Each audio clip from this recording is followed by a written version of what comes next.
Hello, so this is my new book. How would you read that? So let's lob it in. So, I did say that I would read a couple of bits of my new book. So, just loading this up. And here we go. I think the bits that I'm going to read you are done, but I say think because sometimes I just think of another something to go on them. So you may, for those of you who buy the book when it's ready, you might get it and think, oh, this ain't quite how he read it, and you'd be right. Okay, so I'm just finding a couple that I want to read.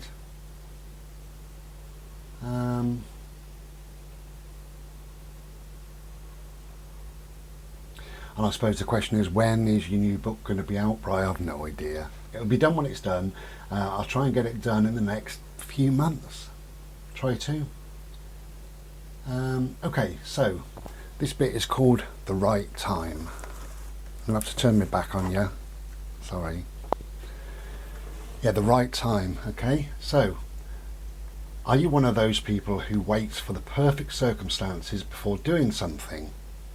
Or do you drift through every day while you wait for a better life ahead? If so, you're wasting precious time and life energy. Don't wait for the right time for you to improve your life, to make a change, to change your job, to move or improve where and how you are currently living, to follow your dream, to do whatever it is that you need to do to be happy and to have a better life. There never is a right time to be brave, to create change and follow your dreams. If you continue to wait for the right time, understand that your life will pass by and you will never achieve what you really wanted to. I don't have time, I'm too tired, it's too late, it's not the right time, I'm not capable, I'm not ready, I'm too scared, no one will help me, I might fail. It's easy to come up with excuses to justify not getting started. The longer you fill your head with pointless, empty excuses, the less time you have to take action. Perhaps by this time next year, you will have a lot more excuses.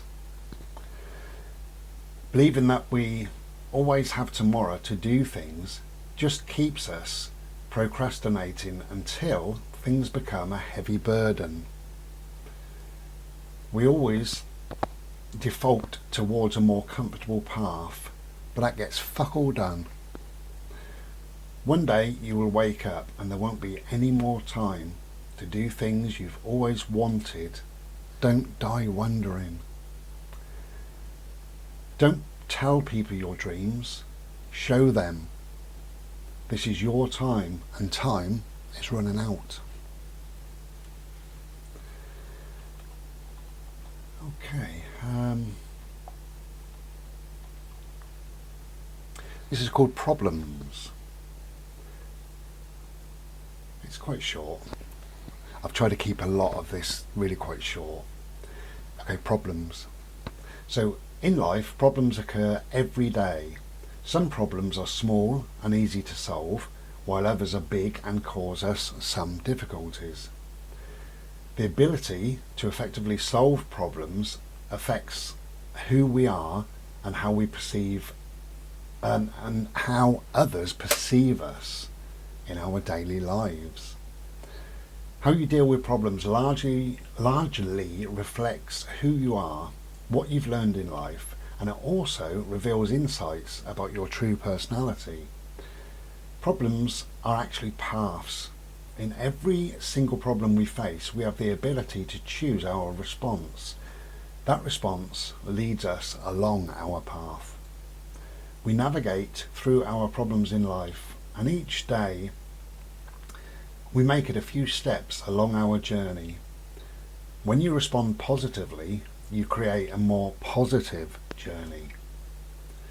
We are confronted with a problem when we want to do something and do not know immediately what series of actions it takes to get it. The problem is not that we have problems. The problem is expecting otherwise and thinking that having problems is a problem. Problems are what makes life worth living. They help us to become tougher as we adapt to different situations.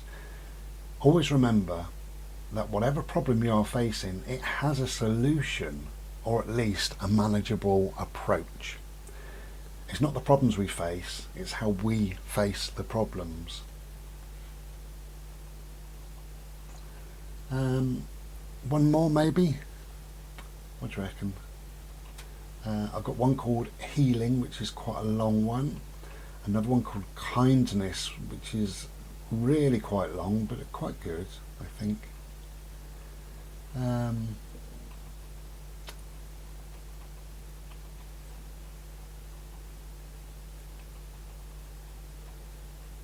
I've covered many subjects. I'm not sure how many. I will have a look at some stage.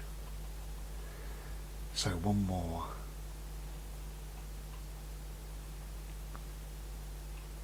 Maybe this one.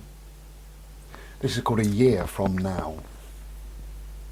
Okay, a year from now.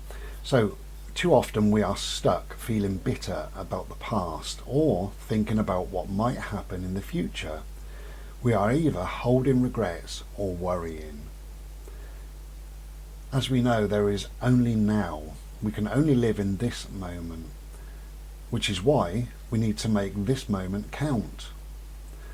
What's happened has passed, and what's going to happen depends on what we do right now. Will whatever is going on in your life matter in a year's time?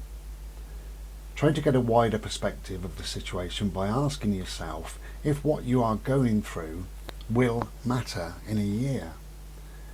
We can think like this about so much in our lives. Will it really matter this time next year? Freeing yourself of that habit of overthinking is really important. We all make mistakes, have struggles, and even regret things in our past. But you are not your mistakes.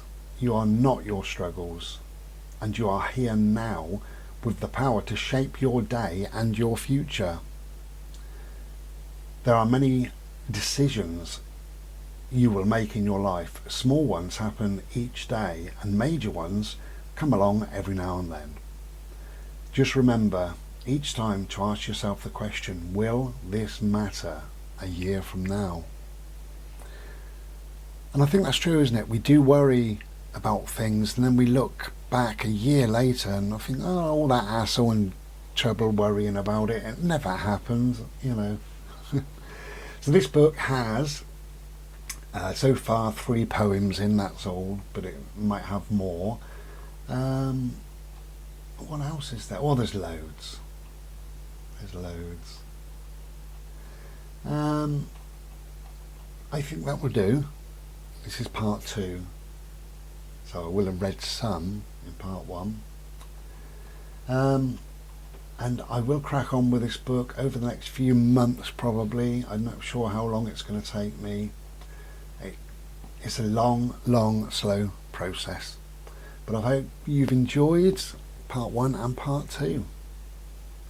Take care and be well. Ta-da.